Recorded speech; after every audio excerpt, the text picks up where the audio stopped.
Hallelujah, जय मसीह की। Praise the Lord. A very good morning. धन्यवाद पिता परमेश्वर का, एक और नया दिन दिखाया।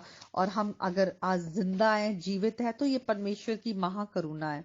और बाइबल भी ऐसा हमें बताता है कि किस तरह से हम अगर पुराने नियम की पुस्तक में जाए, विलाप गीत, वहां पे लिखा है 3rd चैप्टर और उसके 21st वर्स में, परंतु मैं ये स्मरण करता हूँ, इसलिए मुझे आशा है, हम मिट नहीं गए, ये यहोवा की महाकरुणा का फल है, क्योंकि उसकी दया अमर है, प्रति भोर वे नई होती रहती है, तेरी सच्चाई महान है। तो परमेश्वर का जो प्रेम है वो स्टेडफास्ट है, वो कभी टलता नहीं है, बदलता नहीं है। हम मनुष्य हैं, हम बदलते रहते हैं। हम लोगों की तरफ देखते हैं, लोग हमारी तरफ देखते हैं। हम शायद बदल सकते हैं, लेकिन परमेश्वर एक पिता की तरह वो अपने बच्चों को प्रेम करता है। हम उसके बच्चे हैं और वो हम पर अपनी दया जो है वो बनाए रखता है, बाइबल बताती है। और हम अगर लूका की अंजील में जाए, वहां पर यीशु मसीह एक बार एक दृष्टांत के द्वारा बताते हैं कि पिता का प्रेम हमारा जो है वो कैसा प्रेम है परमेश्वर का हमारे लिए। वहां पर बताते हैं यीशु मसीह इस तरह से दृष्टांत के द्वारा कि किसी मनुष्य के 2 पुत्र थे।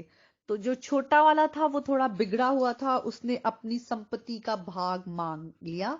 और बहुत दिन नहीं बीते थे कि वो अपना सब जो अपनी उसका हिस्सा था उसको लेकर वो एक दूसरे देश में चला गया, और वहां गलत कामों में उसने अपना सारा जो पैसा था, अपनी संपत्ति का हिस्सा वो उड़ा दिया, खत्म कर दिया।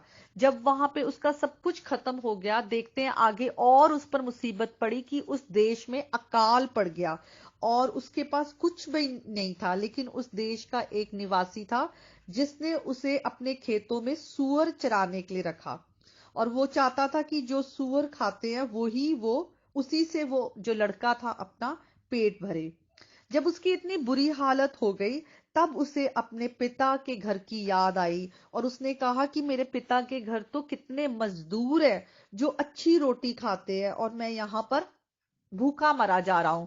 तो जब वो आपे में आया, उसको समझ आई कि मैं कैसी जिंदगी बिता रहा हूं।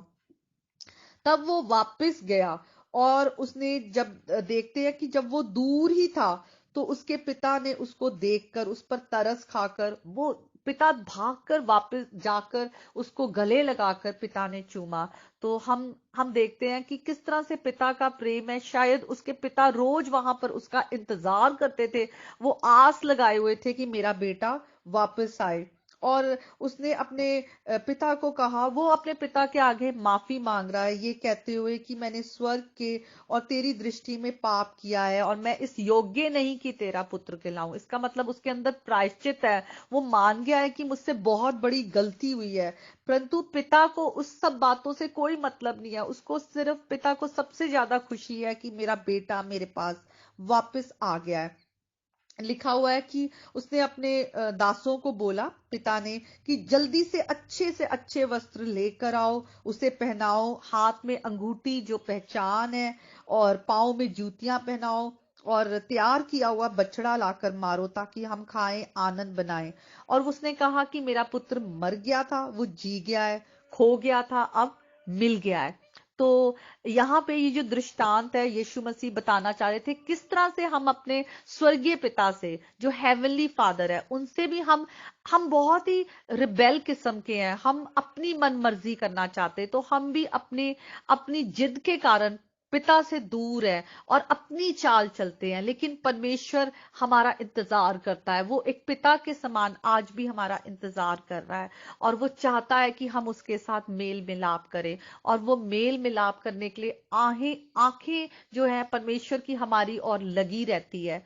तो आज हम अगर किसी भी तरह के पाप में फंसे हैं, बोझ में हैं, किसी भी तरह की चिंता में हैं, तो हमारी हर चिंताओं को दूर करने के लिए परमेश्वर पिता आज भी हमारे और हाथ बढ़ाकर वो चाहता है कि हम उसके पास आए। और वचन कहता है कि हम पिता के पास यीशु मसीह के द्वारा आ सकते हैं, क्योंकि वो मार्ग, सत्य और जीवन है।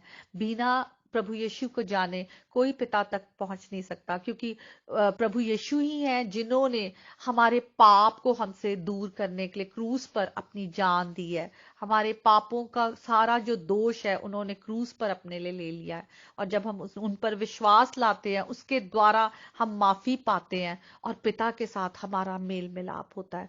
तो आइए आज अगर हम अपने स्वर्गीय पिता से दूर हैं, किसी भी तरह के पाप में है, किसी भी तरह के दुख परेशानी में है, लोगों से धोखा खाए हुए हैं, तो आज हम अपने पिता के साथ मेल मिलाप कर लें, क्योंकि सिर्फ वो है जिसका प्रेम कभी टलता नहीं, जो कभी बदलता नहीं।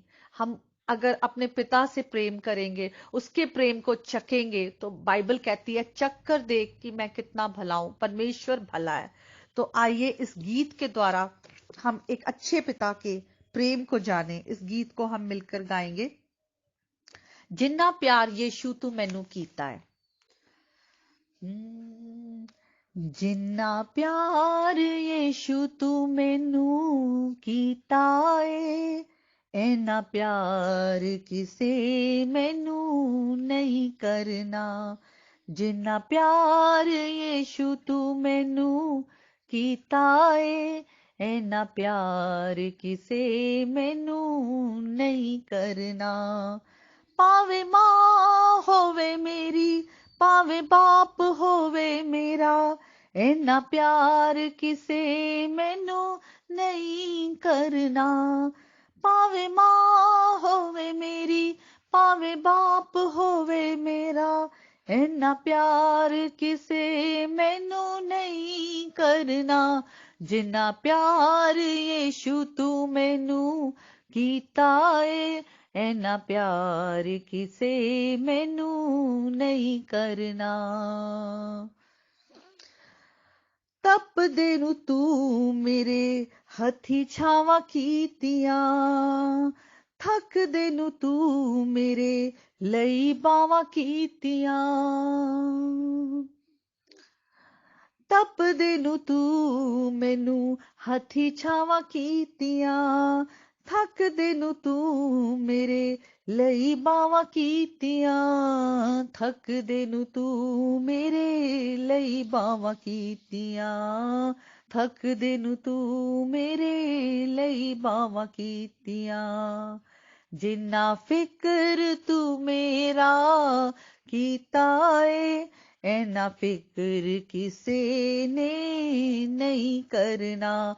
जिन्ना प्यार यीशु तू मैनू कीता है, ऐना प्यार किसे मैनू नहीं करना।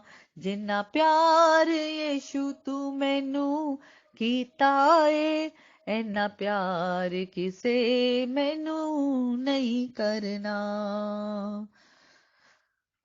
औखे सौखे रावां विच छाती नाल लाया तू, अपने अपाक परां च छुपाया तू।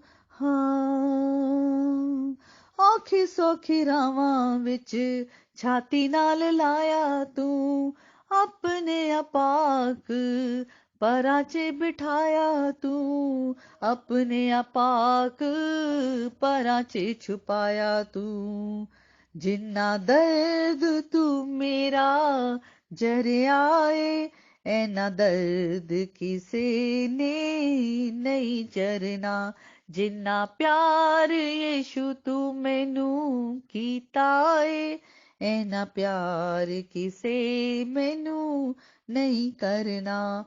पावे मां होवे मेरी, पावे बाप होवे मेरा, ऐना प्यार किसे मैनू नहीं करना। जिन्ना प्यार यीशु तू मैनू कीता है, ऐना प्यार किसे मैनू नहीं करना। जिन्ना प्यार यीशु तू मैनू कीता है, ऐना प्यार किसे मैनू नहीं करना। सचमुच जैसा परमेश्वर ने हमें प्रेम किया है, और जितना प्रेम उसने हमें किया है, उतना प्रेम हमें कोई भी कर नहीं सकता। बाइबल बताती है, अगर हम यूहन्ना में जाएं, उसके 3rd चैप्टर और 16th वर्स में लिखा है,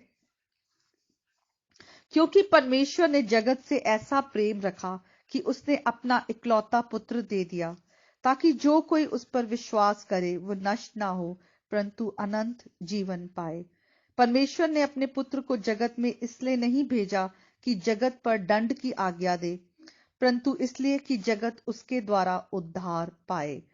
और जो उस पर विश्वास करता है उस पर दंड की आज्ञा नहीं होती। तो वचन हमें बताता है कि हम पाप के कारण हम पर दंड की आज्ञा है, लेकिन अगर हम विश्वास करते हैं प्रभु यीशु मसीह पर कि वो हमारे लिए इस संसार में आए, तो हम पर कोई दंड की आज्ञा नहीं है। परमेश्वर एक दयालु पिता होते हुए, अनुग्रहकारी पिता होते हुए हमारे पापों को क्षमा करते हैं। और जो उद्धार का जीवन हर कोई ढूंढता है कि मरने के बाद हमारा क्या है, उस सवाल का जो उत्तर है वो हमें बाइबल देती है कि उद्धार सिर्फ प्रभु यीशु मसीह में है। तो हम प्रभु यीशु मसीह को जाने और प्रभु यीशु मसीह पर विश्वास करें। आज यही मेरी दिल से प्रार्थना है कि आप परमेश्वर के प्रेम को और गहराई से जानें, और गहराई से परमेश्वर का जो वचन है जीवित और सामर्थी, वो आप में से हर एक के जीवन में काम करे और आपके जीवन में आप परमेश्वर की आशीषों के वारिस बने। हालेलुया। धन्यवाद पिता का जिसने हमसे ऐसा प्रेम किया। परमेश्वर को आज हम सारी महिमा आदर दें। आप सबको परमेश्वर बहुतायत से आशीष दे, क्योंकि वो एक अच्छा पिता है। वो हमें आशीषें देता है जब हमारे इंसानी माँ बाप जो जिनमें इतनी कमियां हैं बाइबल बताती है, अगर वो हमें हमारे लिए इतना सोचते हैं तो स्वर्गीय पिता कहीं ज्यादा उनसे हमारे लिए सोचते हैं। तो प्रभु आप सबको बहुत आशीष दे। May God bless you all.